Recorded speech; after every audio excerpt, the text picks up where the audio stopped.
Then Mr. Thank you for coming. If everyone please rise and face the flag. I pledge allegiance to the flag of the United States of America and to the republic for which it stands, one nation, under God, indivisible, with liberty and justice for all. Let us pray.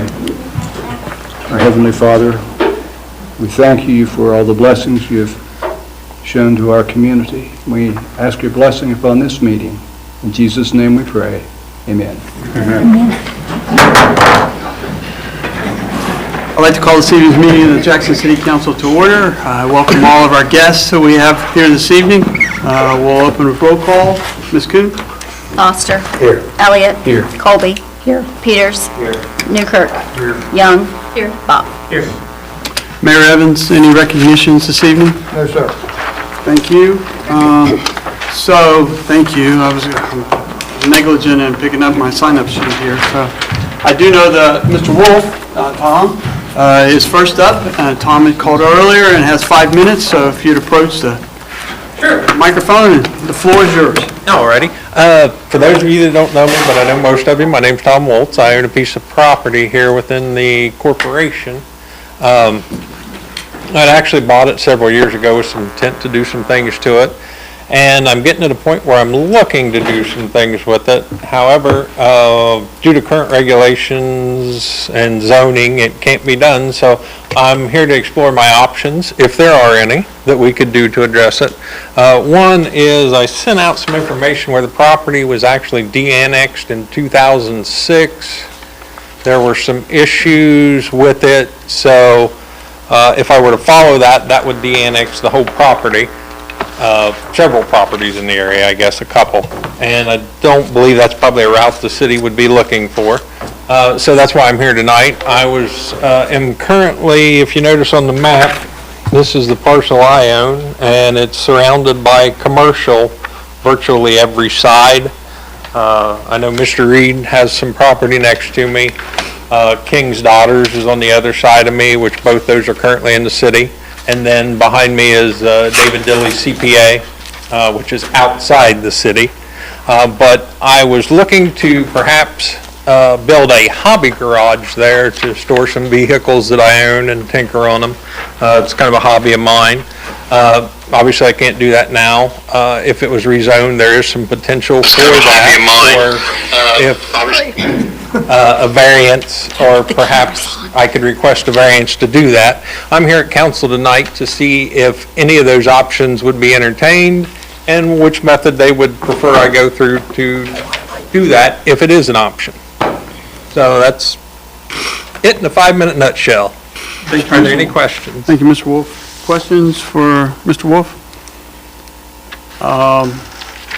Is there an option through committee to I mean, there's several options out there, whether it's the de-annex is one of them. The zoning, if you had a accessory structure, first of all, you have to have a primary. So that would fall into a variant from that aspect of it. And then there is the rezoning of the parcel itself, possibly dependent on its use. So there's a lot of different things that it could be considered. Part of it would have to go to the planning, part of it would have to go to the zoning board of appeals. And I think if she's going to take some decision on those groups along with Tom to what helps him achieve his current goal and is more palatable for the city, if any of those.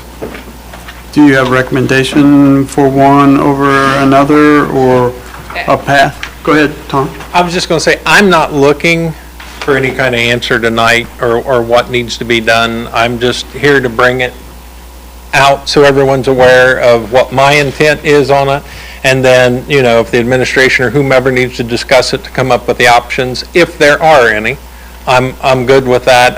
It was just something that Dave and I had discussed and thought that this would be the most appropriate course of action currently. Okay. All right. Thank you, Tom. I You're appreciate it. Thanks, Tom. So next on our list to speak, Ms. McNamara. I think you're, They want me to go first. Jack, you go first, and I will say, because of the numbers, if we're going to try and hold it as close as we can to 3 minutes. So, We'll do our best. thank you, Jack. So, Council President Fawkes, council members, administration, I'm back again this evening. Got some of my friends with me this evening from the neighborhood. We are still very concerned about the situation of 153 Portsmouth Street, and the biggest concern we have is we read things, and then we're told, no, that's not really what's happening. So we really don't know what's happening, and we have concerns concerning the neighborhood. We have a petition I'd like to present tonight, and I'll just read it to you, and then I'll present it to Mr. Fawkes, and then I think a few other people would like to talk. Petition to oppose transitional drug housing at 153 Portsmouth Street, Jackson, Ohio. This is to the Jackson City Council and administration of the City of Jackson. We, the undersigned residents and concerned citizens of the neighborhood surrounding 153 Portsmouth Street, strongly oppose the proposed establishment of a transitional drug housing facility at this location. The address is located in an area zoned medium-density residential, MDR, a designation meant to protect the stability, safety, and residential character of our neighborhoods. A facility of this nature does not align with MDR zoning and threatens to erode the integrity and security of our community. Our concerns include decreased property values. The presence of a transitional facility will likely drive down home values, discourage future investment in our neighborhood. Public safety risks. While we support recovery efforts, this type of facility can introduce uncertainty and instability for nearby families, seniors, and children. Potential increase in crime. Similar placements in other areas have been associated with increased incidents of theft, loitering, and emergency response calls. Our request to the city leadership: enforce the MDR zoning regulations to prohibit this facility at 153 Portsmouth Street. Use all available authority, protect the safety and integrity of our neighborhood, maintain the intended residential use of this area, and ensure future developments align with community expectations. We call upon you, our elected officials, to stand with the citizens of Jackson who are committed to protecting our families, homes, and quality of life. So I'll present this to you, and I would encourage, maybe if you sort of look around at other communities where this has happened, I think I would strongly encourage you to do that and see what's happening. Because from what I'm seeing in a lot of these communities, it's not good. And I think the biggest part of the problem is, to a big degree, nobody knows what's going on. I mean, they went to the Wellston Council. They didn't come to your council in Jackson. They went to the Wellston Council to announce the opening of their new facilities in Jackson, Ohio, at AC Avenue and Portsmouth Street. So then we're told, oh, no. So we don't know what's happening. But we're getting very conflicting information, and I'm hoping and urging the council and the administration to protect our neighborhood. I know others would like to talk as well. I'd like to present this to you. Thank you, Mr. Daddy. Thanks, Jack. How are you, Mr. McNamara? I am Sally Jones McNamara, a native here from Jackson. I rise in opposition to the proposed residential treatment center across the street in the McClung Reynolds Icenogle property, as I know it, preferring to keep what has always been a family-friendly neighborhood just that, and due to the high recidivism rate for this type of addict recovering, and also its close proximity to bars, group homes, the elderly, and the Methodist Family Life Center, where hundreds of children meet, and also adults too, but mostly children meet, to play ball, go to meetings, and attend church activities. My background is in regulatory compliance. I came also because I'm confused to what our regulations say you must do. Thank you, Ms. McNamara. Thank you. Brian?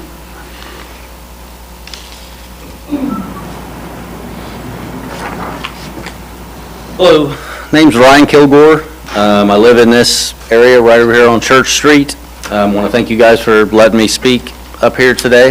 And while I understand that there is a value to rehabilitation for these folks, I've got a 6-year-old back here and my wife, and we live in this area, and my wife works for the clerk of courts in Chillicothe, and we talk about these kind of facilities all the time, and there's no certainty and guarantee of their success, and the potential of introducing an element that could be dangerous or uncomfortable for me and my family, I really do not like it. I oppose the idea of putting that right in the middle of what I consider to be a very nice little community here. And really, that's about it. So, thank you. Thank you, Ryan.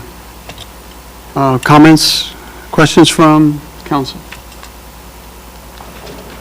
We thank you for coming this evening. I should know that this has been discussed and will continue to be discussed, and we'll move forward. I know we've gotten, I believe, hopefully some information coming, and so we'll try and be as forthcoming as we can about it. There's nothing new this meeting as there was from the last meeting. I don't think there's anything that I would say new. I know you, Joe, you've got a copy of... I received a letter and a lease today.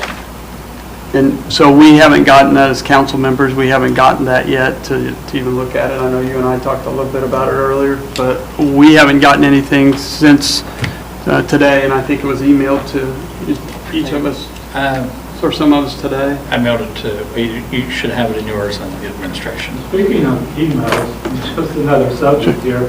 I mean, I send emails to different council members on the email addresses provided on the city website, and I think others have as well, and nobody seems to get our emails. I think you got mine. I did. The folks, and other members I talked to said that they never got their emails. So I don't know whether there's a glitch with your email system or what, but if there is, it probably ought to be fixed and addressed. Well, I will tell you one thing. We have gone to iPads here for the council to make it a little bit more accessible for changes in the meeting, and it hasn't gone as smoothly as we'd hoped as far as receiving our shared files and our emails. So, matter of fact, we're all turning them back in this evening to do some more work on them. So I would say that possibly some of that is the situation. Mr. Bob? I haven't gotten any emails either because of what we've got going on, but I have gotten 3 phone calls and been stopped on the street by different people, and they are very, very much behind you folks. And I will state myself, I am too. So, I mean, the word is out there and people are talking about it, and it's not favorable for the people from Portsmouth or wherever they come from. So, the word is getting out. Mr. Peters? I would like to be brief. All these folks are here too, so what you have that we didn't receive, if you could tell us. And then one other thing too is I do check my email regularly. I do get it on my phone, and I get any emails from anyone. So I normally try to respond.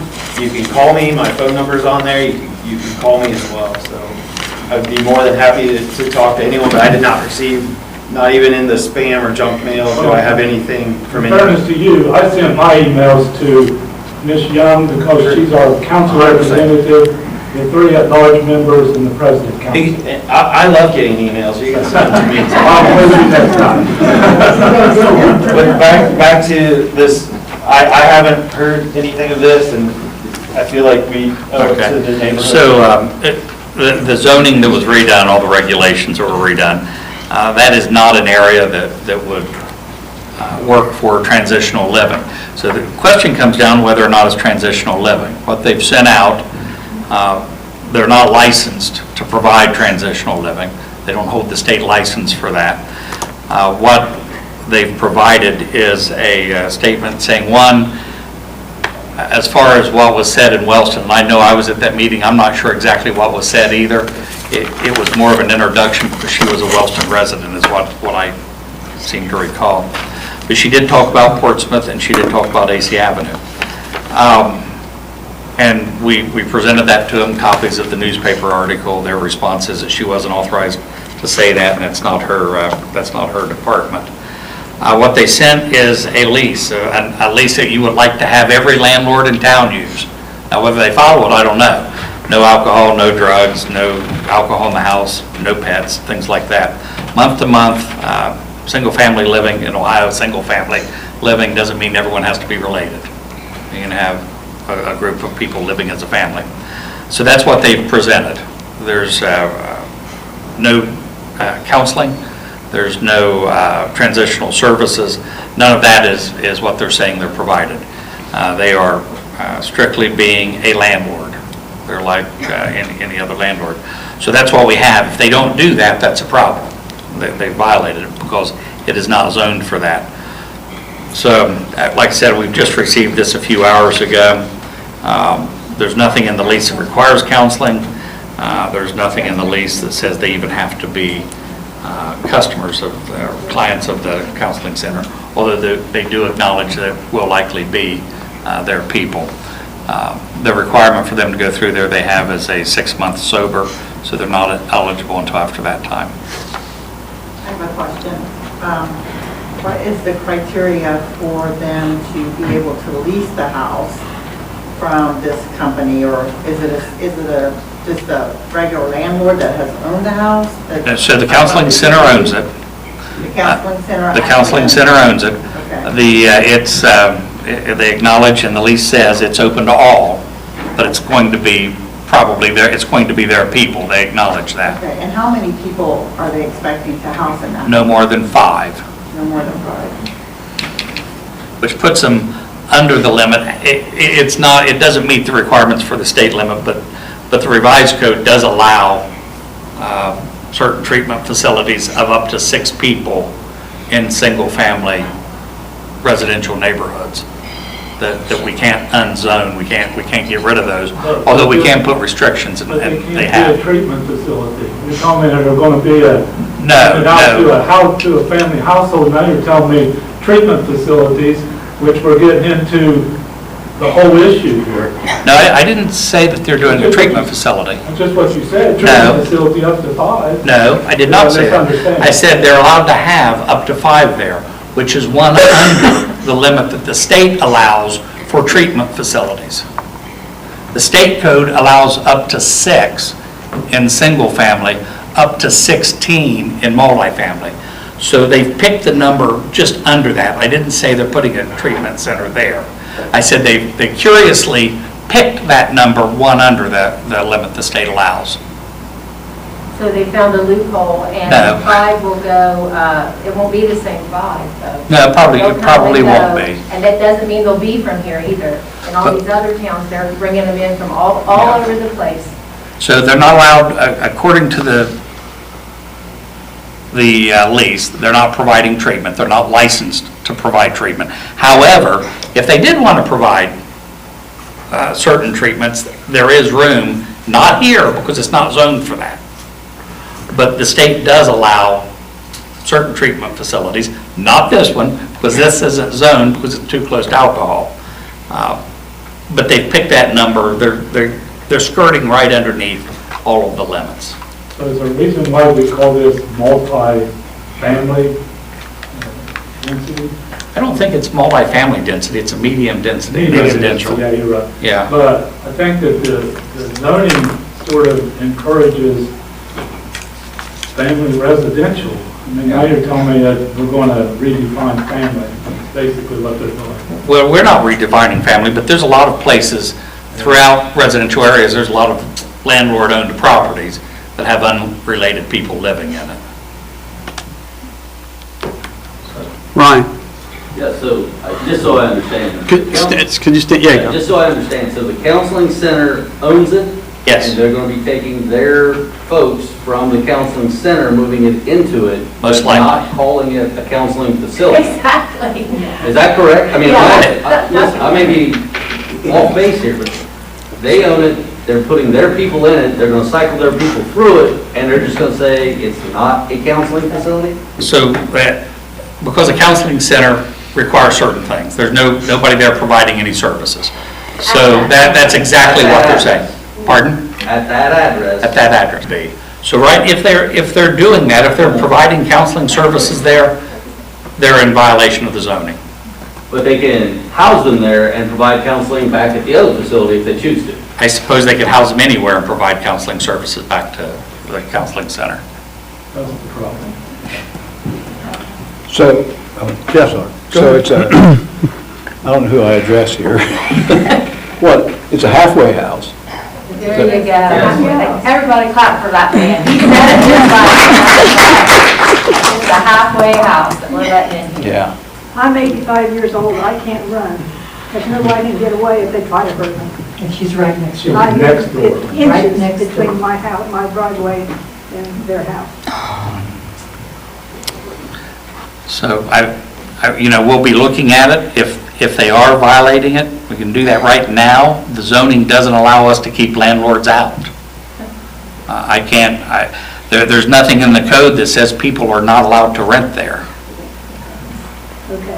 You have a number of landlords that have a lot of property in the county or in the city, and we can't kick them I out. don't know one landlord, not one of them, that has ever advertised though for counseling positions, and you have to be able to address overdoses and stuff of that nature in my rentals. I've never done that, and that's sort of... So we've addressed that with them as well. They say that position is to be filled at AC. That's not what it said to start with. Every time they do that... I sent that to them. I've done it as well. Every time they advertise it, then you raise the issue, and it's like, oh, that was supposed to be for AC Avenue. And it's, I don't know. And Mr. Kirby, you keep saying, well, when they violate it. So is that when they hurt us? Is that whenever they? I don't know if it's when they hurt you, if they violate the lease, if they have someone there providing counseling, if they have someone there providing the treatment service, facility services, that's a violation of the zoning. That is. So right now, we kind of have the issue, just like, when you would do domestic relations things. You have somebody that's saying all the right stuff, but they haven't done anything. The dad says, I'm not going to beat my child, and until they do, you're not taking the kids away. Well, I would encourage council to maybe look around at other cities where this has started and see if it's something you think is positive for our city, and if it's not, then maybe you all should look at how to address it. Unless you want to be famous like some of the others. So I've already started kind of watching what's in Portsmouth with the facilities there, and I've talked to the attorneys down there to see if there's been any issues and any skirting that with treatment facilities and all of that. So we're watching that. I don't know what other cities there. Ironton, but I haven't talked to anyone there. Chillicothe. I haven't talked to anyone there. I don't know if Chillicothe has the counseling center. I know Ironton does. Chillicothe has, at the counseling center, they have several other similar organizations too. And I can tell you, as someone who works in common police court there, I have several on a daily basis. Drug offenders, violent offenders, protection orders, the amount of protection orders you wouldn't believe from facilities just like that. Yes, it's just a house, it's just a landlord that they're housing these people there, but it's just an extension of their counseling center. They don't have room at the counseling center, so they're going to buy this house in our nice neighborhood and move these addicts into it. I know, they bought hotels. I support their right to rehabilitate and to get better, and they deserve second chances. But I have a 6-year-old, and that's my ultimate concern. I'm going to choose whether he can walk down the street to his cousin's house and not have to walk by somebody getting Narcan on the sidewalk. Well, the one good news is if that's the case, we can probably have grounds to have the counseling center evict them. That's violating their own lease and the lease that they put it in there. But that doesn't. Hopefully, there's other houses for sale out there too, I guess, that may be coming to a neighborhood near you. Drive by the counseling center in Chillicothe on 8 o'clock on any weekday morning and see if that's what you want to see on your city. So if it's a treatment facility or the counseling center that they have a number of different facilities, they have training facilities and things like that. They can't put that in that area. But it's their same clientele that they're treating here. They're just letting them sleep there. Yes. Joe, do we know if it's going to be staffed by? It is not going to be staffed. That was one of the key things we're looking for. That's an issue. If it is staffed, that's a problem. But right now, there's no one there, so I can't say that it's staffed. Yeah, I think, not to speak for you, but I say when you say it's a problem for them. It's a problem for them. It seems to me like what they're doing is looking at the zoning ordinances and then finding ways to sidestep this stuff. You know, if it's going to be unsupervised, how are they going to handle any kind of emergency there with a segment of the population who could have an emergency, a drug overdose or But something? that's a more risk for our safety as well. Yeah, if they're unsupervised, and then maybe Chief can speak to some of this, but my experience, what you've seen is if you get them in a position or a condition where they are kind of limited, well, they'll have their cell phone and they'll have their friends or their boyfriends or their girlfriends bringing this stuff in. Don't come to the house, beat me up the street, I don't want them to see anything. And I know that's hypothetical, but no one's really spoken to the fact of what, you know, the bad consequences that could happen to this. And so far, what I'm hearing is, well, if they violate, or if they do this, if they do that, then we'll take steps to get it out. But it looks to me like it'd be easier to kind of try and stop this before it gets started, because I think once they get in, it's going to be very difficult. So the company that did the zoning, I think did a very good job in capping it consistent with what's allowed by the revised code. I'm not sure what it is that's being proposed that you keep out. Yeah. Just keep out the counseling center, or any landlord that might rent to somebody that has a background. If I had a private home and I wanted to rent to somebody, I could do that. So at this point, nobody's in there. They don't have any employees there. It needs to be monitored and watched. We have been, at least I've been, in regular contact with them, trying to get the leases, pointing out and sending the same screenshots that you all have with the employees, the job postings, and all of that. And have been trying to follow up with if they have counselors at the offices, at the homes in Portsmouth, which from what I can tell, they do not. We've checked with the state of Ohio for all of their licenses. So right now, they're saying everything that they're supposed to say. If they don't do that, it's a problem. If they do what they say they're going to do, they're going to be a landlord that you would want every landlord to emulate. You know, no alcohol, no drugs, you know, none of these things. They would be the dream landlord. So at this point, we need to watch and make sure that they do that. But they're not doing anything that requires a zoning permit right now. It's hard for us to figure out what's going on now. There's no way we're going to have access to what happens inside the four walls of the structure. Well, we don't ever have access for that, but if you start having calls, if there's DUIs, if there's fights or anything like that, you know, that comes up just like it would in anyone else's house. Or, you know, it could take one bad tenant, I don't know. Mayor? I share y'all's concerns, and council seen this coming in other towns, and that's why last year we hired a consultant to upgrade all of our zoning, because our zoning before last year didn't deal with this at all. And our direction to them was to make our zoning as restrictive as possible to protect neighborhoods and residential areas just like that. And we believe, at least, that they did that they made our zoning as restrictive as they could by law. And there are a lot of laws to protect those types of facilities. So council has upgraded our zoning that we believe is as strict as we can be toward that type of uses. My administration also is very adamant about enforcing our zoning that we do have. And we will continue to do that. I share your concern and frustration, and what do we do? You know, it's like we're sitting there waiting for it to happen, but we don't know how to stop it either, frankly. You know, we've got our zoning as tight as it can be by law.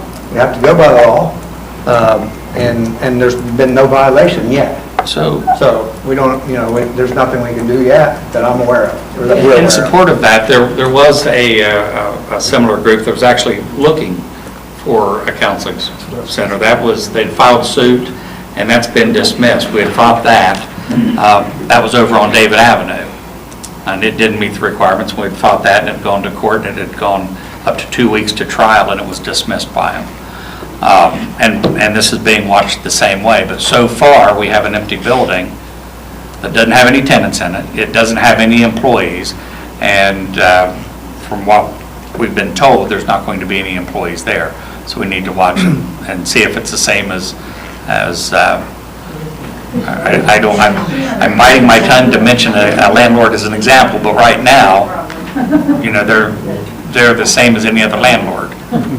They're not the same as anyone. Well, they're not, well, to the extent that they're not there at all yet with tenants, they aren't, but once they do have, they will be. It's counseling center cycling their patients through the house. Yes, this is not a typical landlord, it's a counseling center cycling their patients to a halfway house right in the middle of town. That's right, and you're letting it happen. At church. And I have 4 tenants upstairs that all have guns. It's lipstick on a pig. Mr. Smarthammer. Joe stole my thunder. You know, most people didn't even realize what was going on down on David Avenue, but our zoning was updated prior to that event, and so the zoning was able to keep them out. Like Mr. Kirby said, they tried to sue the city, and they eventually dropped their suit because they saw that they couldn't go around the zoning that we had in place. We believe we have pushed it as far as the Ohio Revised Code will let us push it. Mr. Smith. So how many violations do they have to do before we get rid of them? If they're operating a transitional living facility, there's no violations, they have to go. It's not zoned for that. Right. If they do exactly what is proposed, and they are nothing more than a landlord that just happens to rent to their people, just like anybody could own homes and rent to their people, that wouldn't be a violation. No, I'm saying if they're drunk out on the street. If they're drunk and on the street and you have those problems, Have those problems, how many times? if they're to a victim, according to their lease, for one violation. Say again? According to their lease, they're to a victim at one violation. They're the victim. One person or the whole thing? It depends on how the lease is. If it's a whole group home in there, it could be all, could be one. They can separate them. Keep bringing in new Basically, it's not their problem, it's our problem, it's not in their back. Well, rotating them through is how they make money, so that's their whole scheme anyways. And we don't move this house, now they're using it everywhere. They count on them failing their recovery so they can get the next people. Yes. Paid through the state. Joe, last time you talked about the liquor establishments within 1,000 feet. Does that come into any kind of play here? No, they're within 900 and 600 feet, I think, from my measurements. But it's not a licensed facility for that. Right now, they're a landlord. I'm allowed to buy a house next to a bar, and I can rent that house. So right now, as long as they're doing that, and they've not moved in yet, so we've not had an opportunity to see what they're really doing.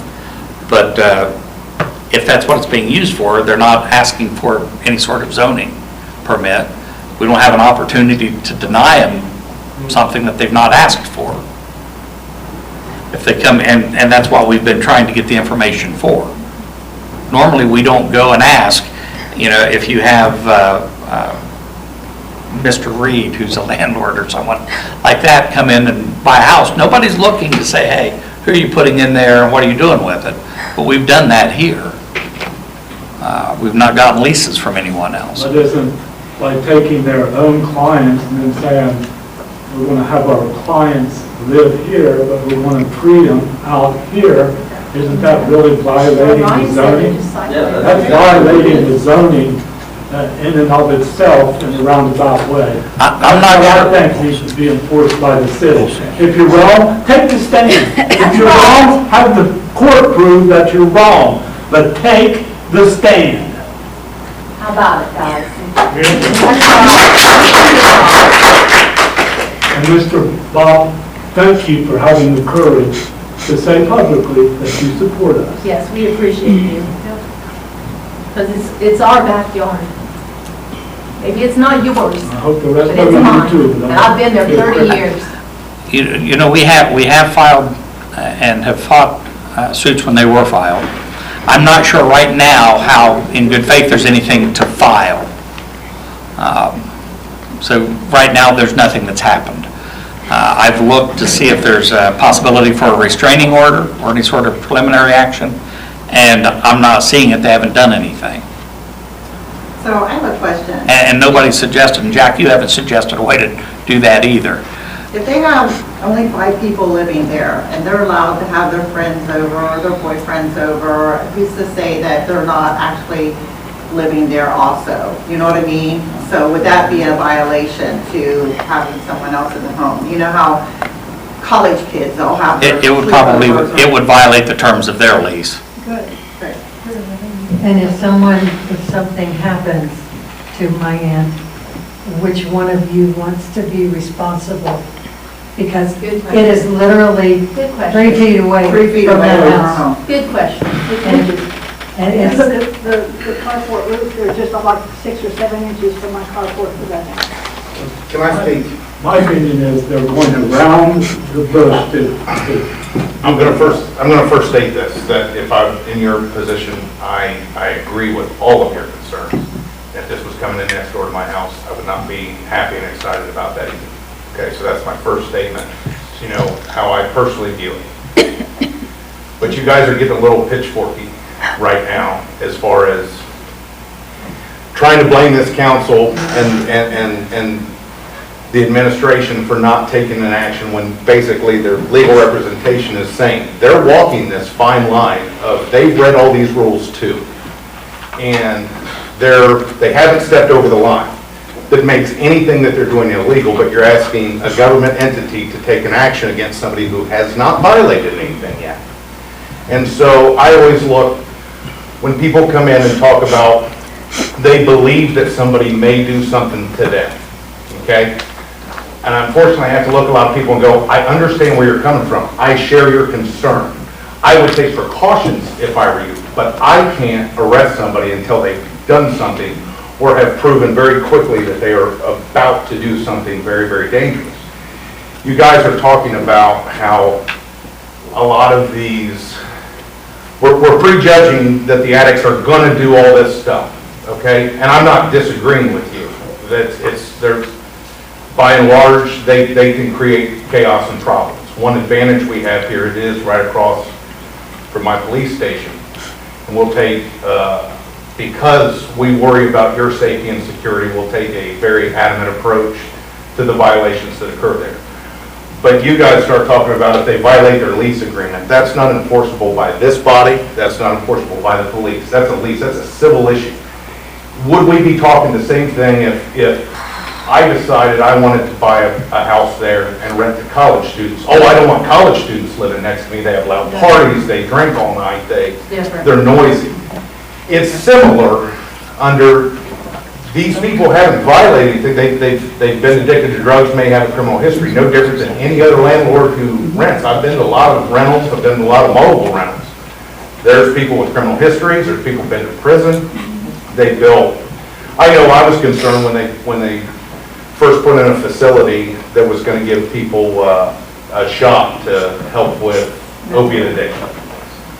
And they put it out Twin Oaks Drive, and I thought, great, they're going to bring people from all over the place, and while they come here, they're going to come get their medication, they're going to bring their friends, they're going to bring their other people that they have gotten into criminal behavior with. Or are they going to stop at Tractor Supply and Walmart? Are they going to shoplift? Are they going to steal? I don't even know the place exists. We've had very minimal calls. We've had very minimal problems because of that facility. I'm not encouraging you to love and want this and invite this in. but you're getting like, hey, it's gonna be your fault, your fault, your fault, my fault, if something happens to these people, when their legal representation is saying, right now, with what's happened, we're gonna monitor it, we're gonna help monitor it. I'm gonna be the first responder, I'm gonna send people to be the first responder to that. But, and we will deal with it appropriately. We've taken a really good stab on drug activity. Since I've been chief, the number of people that are tweaking on the streets that you see walking up and down there, it's been significant. We busted drug dealing. That's significantly less than it was 5 years ago. And it will continue to probably go down with the way that we're doing a lot of things at the police department. This house is right across from here. They didn't choose that because they thought that'd be an ideal place to bring what addicts who are going to continue to do criminal behavior things. It's real bad to put it right across from basically catty corner across from the police station. We'll monitor it. We want you to call. If there's trespassing complaints, if there's drug complaints, if there's overdoses, we're going to have the record of that because we're going to get called to that stuff. If there's actions then that can be taken, if they violate what Mr. Kirby's saying, then this body may be able to take some enforcement action. But you guys are pushing this agenda to the point that I felt like I should get up and finally say something, that it's not their fault if this doesn't happen. They've set the zoning, they've restricted it. You're asking them to violate the rules that they set to do that. And I don't think these people are walking this fine line. They'll probably step over. And when that happens, this body can maybe take some action. They may be able to order some court action. You may be able to get some cease and desist. But I don't know what action these people can be actually called to take right this second. And so I need you guys to understand. I share your concerns, and we can step up some monitoring of that, make sure that we have the right contacts to report those violations directly to them, to get the problem bad apples out. I'm concerned that they're going to go bring people from other towns who were problems in their town, bring them here and help get them settled here, and then maybe they could bring their boyfriends down and their family down. I don't think it's great for the community either. I don't. But right now, they haven't done anything that enables this body to take action, the police to take action, to file any kind of action against them. And I think everybody's concerned. I would say almost everybody on this U-shaped table up here probably shares similar feelings to what I've said. But they can't just go take that action because they've got a group of people who are mad and want to do it. I understand where you're coming from. But your calls, when these things happen, they need to come to my agency, and we will deal with it. To the extent of some of those questions, they did say that they'd be happy to come up and have a meeting. You'd be able to pose those questions to them directly. That can be scheduled. Yeah. Ms. McNamara? Yeah. I think it would have been helpful to hear at the beginning what you all have done, because I came hoping and thinking that you could stop this tonight, and that you were going to vote. No, I just read what was in the paper, and I've heard some things, but I don't want you to think that I'm here to say I think you haven't done your jobs, because apparently you have. It might have been helpful to hear that first rather than later. But I do share my concern, because the recidivism rate for these patients is not good. I mean, it's just awful. And I do think we're going to get people from all over here. But thank you for at least looking into trying to not just say, come on down, move right across the street. Thank you. Any other comments? Thank you for your comments and thoughts. We'll move into approval of the minutes from the August 11th meeting. You each have a copy in your notebooks of that. Is there any objections or corrections to the minutes as presented to council? Hearing none, the chair would invite a motion to adopt the minutes as presented to council. Mr. Kirk, is there a second? Mr. Elliott, second. All those in favor say aye. Opposed, same sign. The motion is carried. We'll go into committee reports. We'll begin with Mr. Newkirk, Utility. Thank you, Mr. Newkirk. Budget and Finance, Ms. Colby.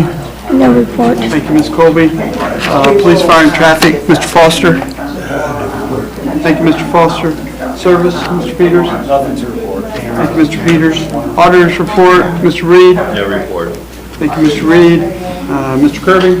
No, I was going to report on the letter and the lease, after that. Everyone else, Mayor Evans.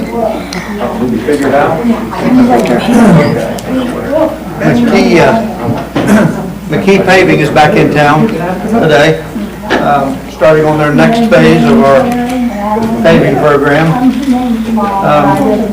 Also, we have a contractor working out at Robin Hill, making some repairs to the street out there. Please, please. If you'd like to speak to Mr. Wilson, he can step out. Thank you. Go ahead, Mayor.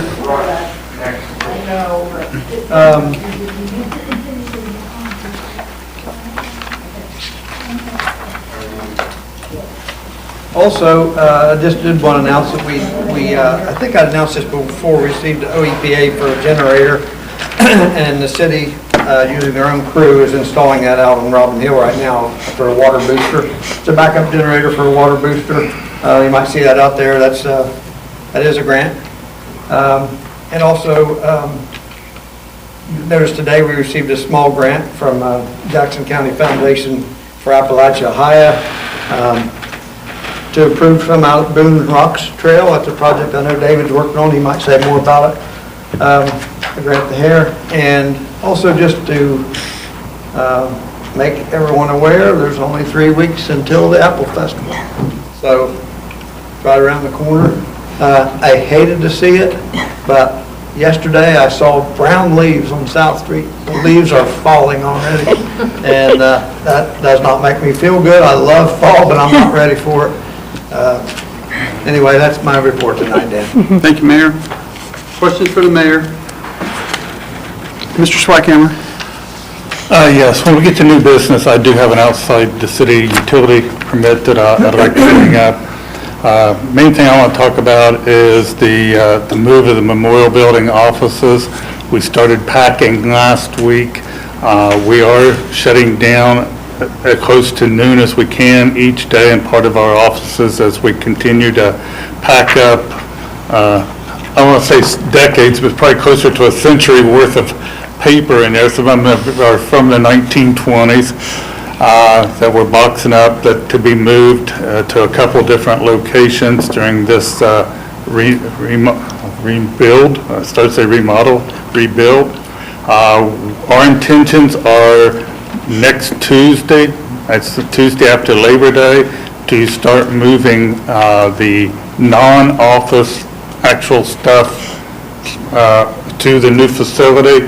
The offices themselves, computers and so forth, the following Monday, with all moves completed by the end of that week prior to the Apple Festival. So if you walk by the Apple Festival during the day, you'll be able to wave at some people inside the door there, or inside the punch bowl or fish bowl. So, having said that, once we get everything moved out there are still going to be items in that memorial building, stuff that will not be used again. We'll take out the things that we can use at other city facilities, but there's still going to be stuff left. So we'd already bid out contracts earlier in the year to do held auctions for the city, and Mr. Henderson had won that.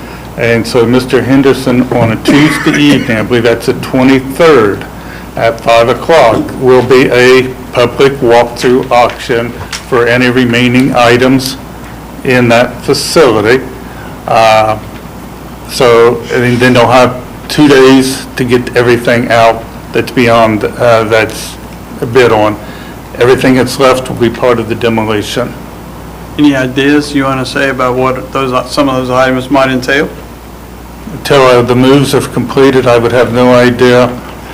If we find that some of them has got a greater value, then that will need to be addressed on the 8th meeting bring them here to council to get approval to go ahead and do the auctions.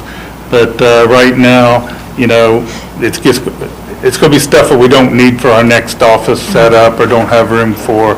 But if we find something that we may feel that has a value that I need to bring to council, I will definitely do so.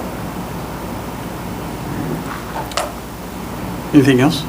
Not at this time, no. Questions for the service director? Mr. Peters? Though we haven't had much rain for a while, I know there was some talks earlier in the year about flood mitigation, like there was some study or something that was being done, or maybe with the parks. I just vaguely remember talking about it. I was just wondering, y'all on Huron Street, like if that could be seriously looked at, because the last time we did have rain, the flooding was pretty significant down, you know, on the other side of the pool, on the lower side. Is there any way that we could look at or figure out a way to make the culvert on the one side just run the whole length of the street? You get down to Gay Street and there's concrete culvert that goes under the road, and the pipe that goes through there is probably maybe 16 inches, which is not enough to let the water flow through. So it just keeps backing up and backing up. Because once you get past the old, where the garden's going to be, then it kind of opens up and the water can flow. A few of the neighbors there, that is my ward, have stated that a lot of the water runs off the Ralph Street side back down. The school doesn't help either. I know there's a retention pond there, but it's not big enough. But I feel like we could do, by not doing a lot, still help mitigate some of the flooding on Huron just by even dredging the ditches out on, you know, one side or the other. And then the culvert at Gay Street needs dug up and something bigger needs to go there. Like I said, we haven't had any rain, but the last rain we did have was pretty significant. I don't know, I'm only 47, I think, and I just don't remember that much flooding on that side of town until the school was built up there on top of the hill. So I know both sides of Huron, from Burlington back toward Maine, were ditched 2 or 3 years ago.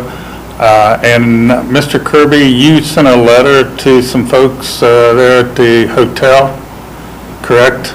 No, we didn't send the letter to them, just made the opinion that it's not our requirement, Okay. our job to clear, while we have the right to clear certain obstacles and obstructions, it's not our obligation to clear those from private property.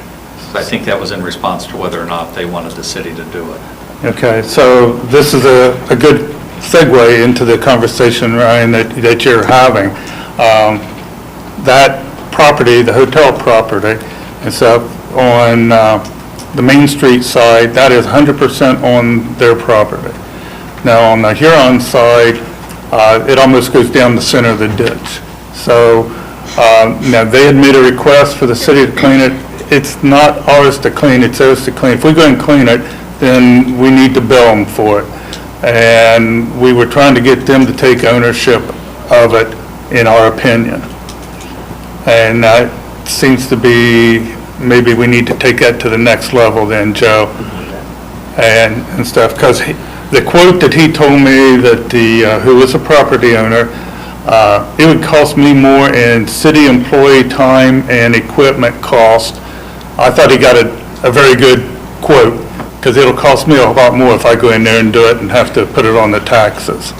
And so I think we pushed that subject.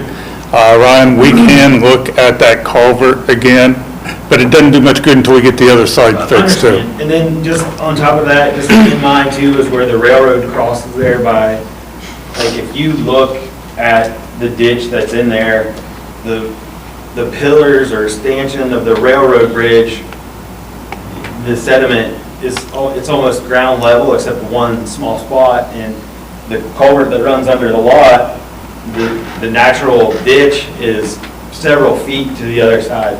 that could be something that could probably help be cleaned out as well. And I know we talked about this before when they put the sidewalk in the park. This wasn't your administration, but previously, that section of ditch that runs there, you can see where the storm drains dump into that, but it kind of weaves back. It's almost like if we could clear that out and put some stone or something in there where once the creek does overflow, I do know they tried to do some work in there last spring, but was not very successful because by the time that the grass had grown, it washed out. But I know you have to leave that berm there by the sign, by the chamber sign. You have to leave that there, but anything below, I feel like we could just remove that, put some stone there. That way when it does overflow, at least it has someplace really low to catch, except, flowing across our park out there with the mulch and all that stuff. So it's just a question. I know we talked about it, but it's it's so, I guess, infrequent, but it seems like it's more frequent now than it used to be, that we really need to take a look at it. Is it the AMPA agreement that we're looking at? That's all I had. Thank you. Under the bridges? Thank you, Mr. Peters. That's where it's- Yeah, I will give a little update. You mentioned the grant for flood mitigation, and we've got an engineer hired for a better part of a year, working on that. It's been very frustrating, frankly. That's why I haven't updated you lately. They're very slow. Their first plan was pretty much rejected at permitting, what they had planned to do to help us with mitigation. They come up with a second plan, a lot of what we don't like because of what it requires doing. It's been very frustrating. They're still ongoing. But we have grant money to help. It's just nobody can seem to decide on what that help should be. And then when they did, Army Corps of Engineers wouldn't allow it to be permitted. So we're still working on that. Very frustrating that we haven't been able to do anything yet. We've got money laying there to spend for it. And, Can we get a new engineer? It wasn't the engineer's fault.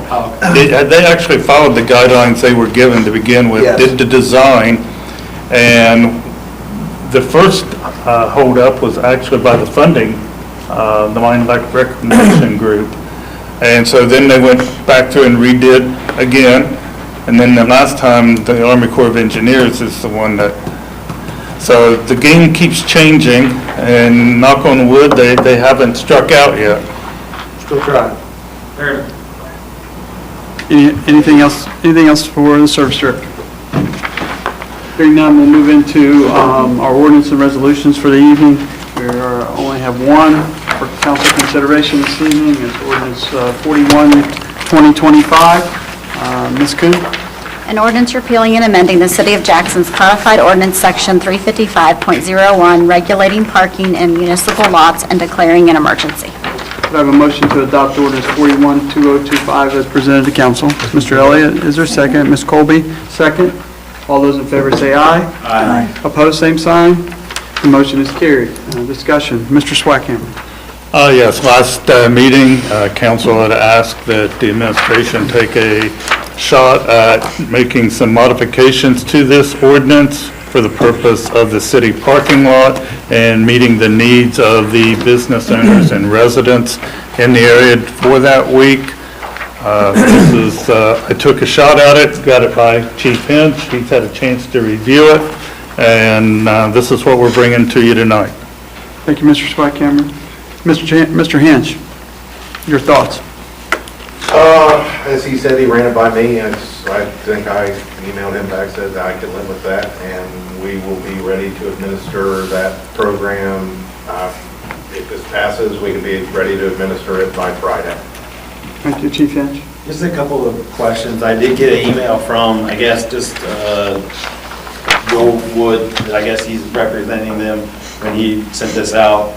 He said that they would be willing to pay more, but like his concern was that the ordinance for the exception should have the businesses affected in there. Like, I guess his thing was like that they should have first dibs on the parking spots since their businesses are directly affected by the street closing down.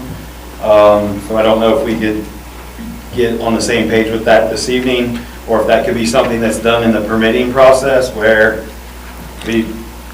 I don't go buy 5 spots or 2 spots just because I want to park there all week, and then someone else doesn't get the ability to buy 2 spots because someone bought them before them and they weren't aware or whatever. He's just asking that there should be some proof that you're affected. So a utility bill, piece of mail, something during the permitting process. There was another section where they're not reserved spots. Is that, am I right? I didn't read where it says, it just, because up in the top it just says that they would be given a placard, I guess. Yeah, I mean, the way the permits were set up, there was for residents, then you had your guest, and then you had your staff parking permits. Which I'm fine with. I Yeah. was thinking about the exception portion of it, would say that they could have, it could be like, his insurance agent has spot 1 and spot 2 just for this week. Yeah. That was their concern, is how are they gonna police? Like, if they pull in there and it's full, then what do they do? Well, the permits actually state on them that these permits have to be hanging on the rearview mirror. And he knows he's only got, I believe the number is 46, but we can check. He's only got a total of 46 permits that he can give out and stuff. The way we wrote this was that, residents have to be able to get to the residents, okay? Also, the staff, it says maximum of 2 staff permits per business. Because if you look at who all's impacted, it's really everybody on Main Street businesses as well as Broadway businesses are impacted by parking. So, Understand. okay, so that's, I don't have any issue with what you guys have presented, just some extra clarification, because these are questions like, well, what happens if yeah. this happens? Yeah, there isn't enough parking spots if every business wanted to, plus the residents. Right. So, who takes priority? I would think everybody understand that a resident should take priority over. I think the main concern was that it's not open to the public first until the business owners have the option to purchase the spots. That was kind of it. They would be willing to pay more, which is crazy, but maybe $50 isn't enough. That's all. My question is, why do they have to pay it all? Why should you have to pay money if you live up there? Seems crazy when you think about it. I guess I'm going to disagree with you on that, because if these residents had enough parking spots for their tenants, they would not need to use the city parking lot as a bonus for part of their residential benefit. And I'll also agree with that, because in lots of cities, if you do have a rental or a property, you also have to have proof of parking spots per, some of them are like per bedroom, so. Well, I'm not saying they don't have to have proof. But I mean, I'm just saying, you have to provide So parking on one your own property. week, so 1 week a year, they have to cough up money because someone around them decides to have a festival? Well, And I live there. it's not 1 week a year, because the ordinance is saying that without the Apple Festival, we're just adding an exception. It already is there that they should be charged. We already decided that last year. So we're just talking about the 1 week, what we do, so people just don't camp out up there, that's all. I think this is fair. They don't seem to, I didn't hear anybody other than just, hey, this is, if this happens, what happens? But I'm not here for enforcement. That's not what this body does. So if they can live with it on the enforcement end of it, and they say that the current fee is low, I think that's a win-win, and I think we should just go for it. And then next year, what we should do is contract the thing out. So we put it up for bid, whoever wants to bid it out, and they can take care of it, and they can sell the spots, and we go back to living happily ever after, like we do the other 51 weeks out of the year. That's just my recommendation. Well, So this is just probably a one-time thing. It fixes the problem that's directly in front of us, and then we'll come back. Mr. Kirby already said we could contract it out. We'll contract it out next year. or you can park over on Church Street. Or you could park at the high school and walk. Park on Or Columbus. you could just, here's a novel thought, you could just walk if you live in town. Exactly. Yeah, I mean, Further discussion? so if we can pass this so they can get it in place by Friday. Is that a motion? I move to suspend the rules so we can get this taken care of this evening. Second by Mr. Newkirk. Discussion. Ms. Coon? Foster. Yes. Elliott. Yes. Colby. Yes. Peters. Yes. Newkirk. Yes. Young. Pop. Further discussion? Ms. Coon? Foster. Elliott. Yes. Colby. Yes. Peters. Yes. Newkirk. Yes. Young. Pop. Ordinance 41, 2025 is duly adopted. That concludes our ordinance and resolutions portion of the meeting. I thank council for their work. Ms. Coon, I don't know that we had any correspondence No. over the past 2 weeks. Under old business, I would remind council that on the 8th, there's a scheduled public hearing at 6:30 in regards to property just behind West Banco and Arby's, that property. And then there will be a planning commission meeting, am I correct, Mayor Evans, about 6:45? I'm not sure on the times. You said following the public We'll hearing. say approximately 6:45. So I will remind council of that. Any other new business, or I'm sorry, any old business to be brought before council? Hearing none, we'll move to new business. Mr. Swackhammer? I'm sorry, Mayor. Just a question. Yes. I almost hate to bring this up again, but recently, this council, I say recently, in the last few months, I believe, this council, upon the recommendation of the Board of Zoning Appeals, gave a variance to the counseling center for that AC Avenue site. Is that something that could be revisited? Not once they've started. They've already started and all that, yeah. I just wondered if there's anything in the zoning for variances that would allow to rescind that or to reconsider that by... So that variance isn't for anyone else. Somebody can't take it and put one next to it without a variance. Is there conditions? I mean, I'm just asking the question. So we can't undo that and make them leave once they've started. They've got it. But if somebody wanted to open a similar facility next door to them, that variance doesn't allow them to do that.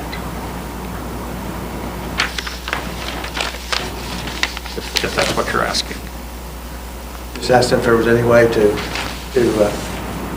look at that decision. So a variance is just is just a one-time for that applicant. So if they're out there and they've started and they've undertaken to build a counseling center, no, we can't revisit and say we've changed our mind and you can't be there.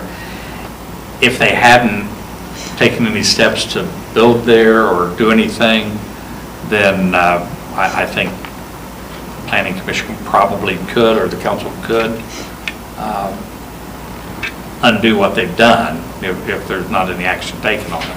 It'd be a little unusual. But, excuse me, but wasn't the problem because it was too close industrial at the time? I think the problem was too close to alcohol, a place that sold alcohol. It was close to the Parmore store, yeah. But on all other respects, it seemed to fit pretty well. It wasn't close to any residential. Industrial probably is nobody came to meetings concerned about that. Yeah. So that seemed to be an ideal place except for the alcohol sales. And I think there's, for example, here in Portsmouth, there's a lot, in town, they're going to run within 2,000 feet of alcohol, a lot of places. So you don't have to give variances for that, just because you did once. Any other old business to be brought before council?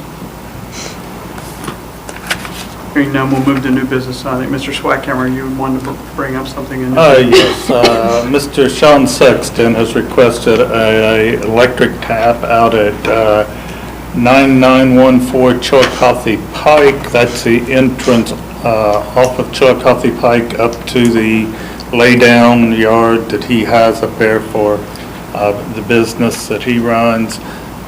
We do have a drop right off of a pole there. He is paying for the transformer associated with that for a single phase. So there will be no cost borne by the city. I'm just looking for a vote to allow that. Mr. Elliott votes to allow. Second by Mr. Peters. Discussion? Hearing none, all those in favor say aye. Aye. Opposed, same sign. This motion is carried. Other new business to be brought before council.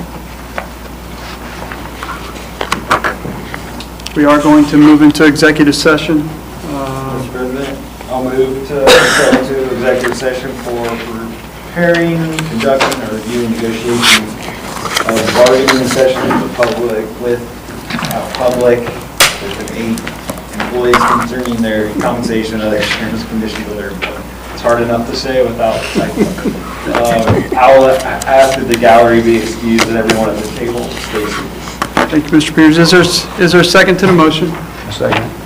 Second by Mr. Newkirk. Ms. Kuhn? Roll call. Foster. Yes. Elliott. Yes. Colby. Yes. Peters. Yes. Newkirk. Yes. Young. Bach. Yes. We will step into executive session. It's 8:10. Thank you. Mr. Wilson, I do not foresee any legislation coming out after the session comes back in.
To adjourn?